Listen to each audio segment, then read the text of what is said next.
Martin and I just got back from India. Yeah.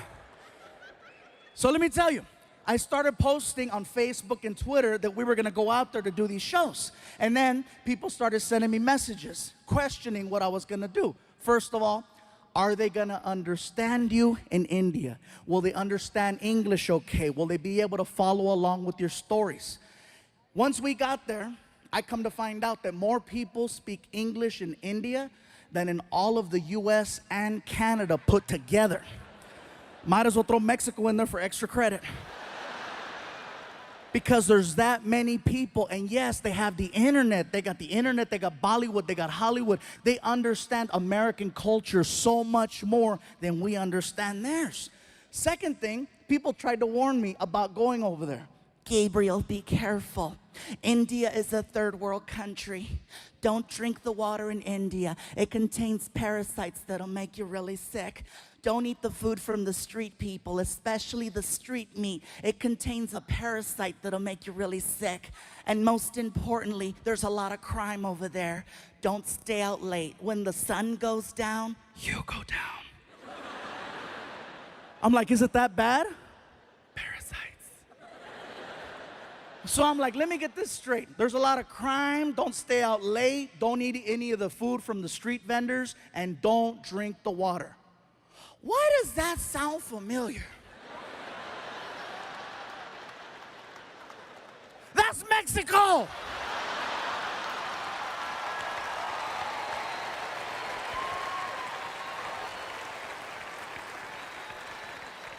When Martin and I got over there, we found out that Indian people and Mexican people have so much in common, you guys. I'm telling you, it's insane how similar we are. Especially the food. The food is so similar. For example, Mexicans love tortillas. Indian people love naan bread, which is a fluffier form of a tortilla. Mexicans love chicken. Indians love chicken. Mexicans love hot and spicy. Indians invented hot and spicy. Most popular drink in Mexico is Fanta. Most popular drink in India is Fanta. Indian people worship cows. Mexicans love barbecues. A lot of similarities. Most of the people that I met over there were very hardworking and humble. And I gotta tell you, every time I talked to someone, I was always greeted the same way. They'd look at me, they'd put their hands together, they'd do a little bow, and they say, Namaste, which is an endearing hello. It's really nice and sweet.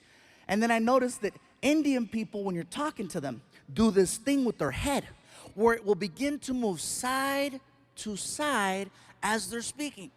Now, at first when you notice it, you think, oh, he slept wrong. He just got a kink in his neck. Get a Tempur-Pedic!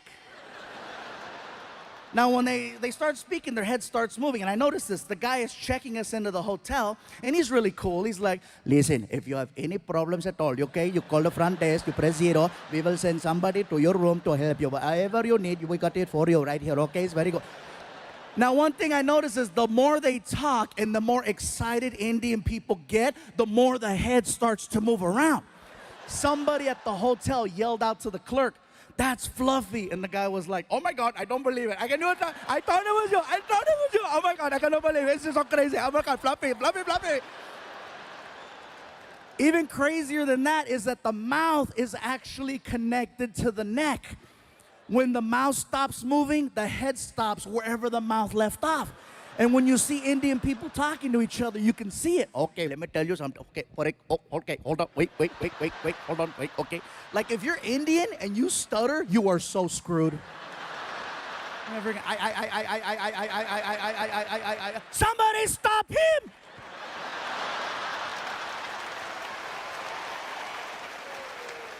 I'm not gonna lie, you guys. When I first saw this happen, I thought it was hysterical. I thought it was funny. But then I started thinking about it. Head movement is just a form of expression. No matter where you live in this world, people express themselves in their own unique way, whether through facial expressions, hand gestures, body movement, extra words. Everywhere you go, things are different, and that's just how they express themselves in India. Now back to the whole Indians-Mexican thing. That is something else that we share in common with Indian people. Head movement. Now some of you in the building tonight are like, stupid, we don't have head movement. Yes, we do. It's a little different. See, with Indian people, the head movement is side to side. Mexicans, our head movement is front to back. The difference between that is that with Mexicans, we have to be very, very upset in order for you to see the head movement. Otherwise, you can't tell. With Indians, it's all the time. Oh, today is such a nice day. It is such a beautiful day today. I'm so happy. It's very nice, very good. Oh my God, I can't believe it's so nice. It's such a pretty. Mexicans, when we're mad, that's when it comes out. For non-Latinos, hey, trust me, you cut off a Mexican in traffic, see what happens. ¡Sácate, pendejo! ¡Lárgate, cabrón! ¡Quítate, desgraciado!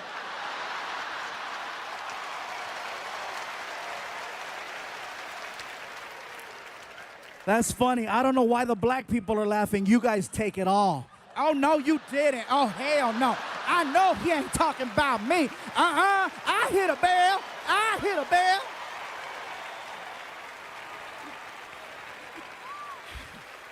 I made myself dizzy doing it.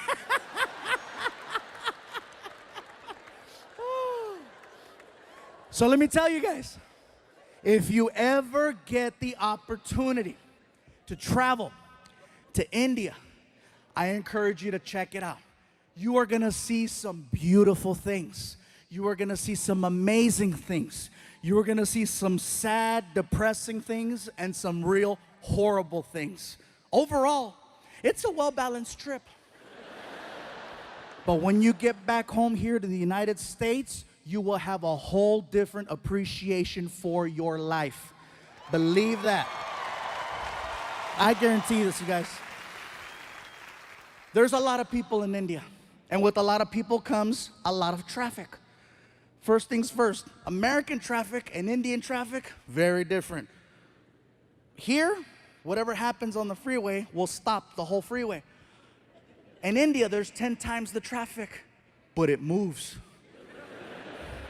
See, the problem is Americans, we're fascinated by accidents. We're fascinated by the idea of seeing potential death.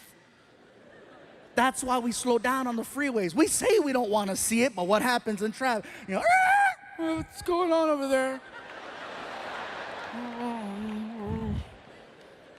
There doesn't even have to be a collision. You could be on the 101 freeway and a car has a tire blowout and it spins. Doesn't hit anything. It's now facing oncoming traffic. You know what happens to the rest of the freeway? Even on the other freeway where there's no accident. And again, what's going on? What's going on? I'm sorry, hey, somebody might be dead. Sorry. In India, if there's an accident in the middle of the street, you know what they do? They drive right around it. They don't stop. And it's not that they're not sensitive to the situation. They are. It's just that there's so much chaos that happens on a regular basis. They just need to get to work. They do see what's happening. And believe me, they're heartfelt. You know, they'll drive around. I'm so sorry for you. Nothing stops the flow of traffic in India. They need to get from point A to point B. And so they go. If there's an accident, they drive around. If there's something blocking the street, they get on the sidewalk to go around. It's amazing the way they drive. And here's something else. No one uses turn signals over there. No one uses turn signals. They use a horn. Now, if you go to India tomorrow, from the time you get there to the time you leave, you're constantly going to hear a horn. It's an actual language when people are driving. I'll show you. You're driving? Car on your right. Car on your left. Light up ahead. They talk to each other while they're driving, and they barely miss each other every single time. Also, you'll be on the 101 freeway here, and there'll be 6 lanes. In India, you'll see 6 lanes, but guess what? You'll see 12 cars across. Yes, they have lines, but they're basically there to let you know more or less the direction you might want to go in. They're this close to each other. And even at the light, they communicate. You see everything. Cars, trucks, vans, motorcycles, pedestrians, cows, children, all waiting for the light. And they talk at the light with the horn. Very good, you can go, you can go. Welcome, you're welcome, go, go. Nothing stops the flow of traffic over there. Indian people drive. Think of ants. You know how ants travel in a straight line? And if there's something in the way like a rock, ants will split up, go around the rock and reunite or climb over the rock. Worst case scenario, they dig a hole and go under the rock. That's the mentality of driving in India. A man can get shot in the middle of the street. People just look at each other. Somebody pick him up. And they'll drag his ass onto the sidewalk. And if there's an accident and they need to get around, guess what's gonna happen to that guy on the sidewalk? Nothing stops the flow of traffic in India except a cow. Now, I know we've always heard the stories and the jokes about, oh, Indian people don't eat hamburgers. I asked the question and I found out. It's believed that cows are people who have died and they've been reincarnated and their new life is now the cow, which is why they don't eat them and why they give them all the love and respect in the world over there. I saw this firsthand. There's a cow crossing the street while we're driving. And the cows know, they're cocky, they know that they can cross. Freaking, all the cows, and the cows up there all cocky. Gling, gling, gling, gling. No one honks at the cows. No one yells at the cows. No one touches the cows. They wait for the cows to finish crossing. The cow that we had laid down. The driver just shut off the car. Started tweeting. There is a cow in the middle of the street. Hashtag Momo.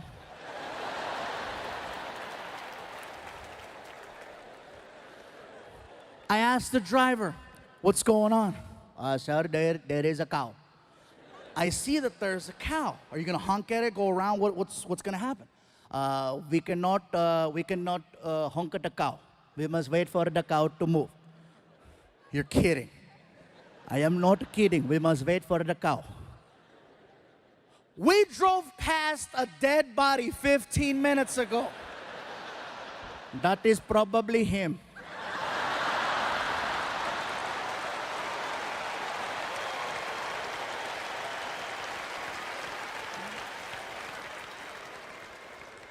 Like seriously, the driving situation over there is so intense, you guys. One morning while we're there, I needed to get to the airport fast because I overslept. And so I get in the cab and I hand the driver a $50 bill. And I go, sir, I am running very late. I need to get to the airport as soon as possible. Whatever side street you have to take or back road, I'm all for it. Whatever you have to do, let's do it. And I hand him the money and he goes, very good, let's go. And we take off. The guy is hitting anywhere from 50 to 70 miles an hour on the street. We are making incredible time. I notice that we're heading in the direction of a red light. You ever been in a car with someone and you're paying attention to what's going on and you notice that you're about to hit a red light and you know how you start to mentally and physically prepare yourself for the deceleration of the car, and you start anticipating the pressure from the brake. And if you don't get the sensation of slowing down by a certain point, all alarms go off in your head and you sock the driver in the chest. Hey! Not only did I not get the sensation of slowing down, I got the opposite. He gunned it towards the light. And it caught me off guard. I couldn't even scream. I was like, and then I got air. Hey, pull over, pull over. He didn't even know what he did. He looks at me, he goes, what is wrong?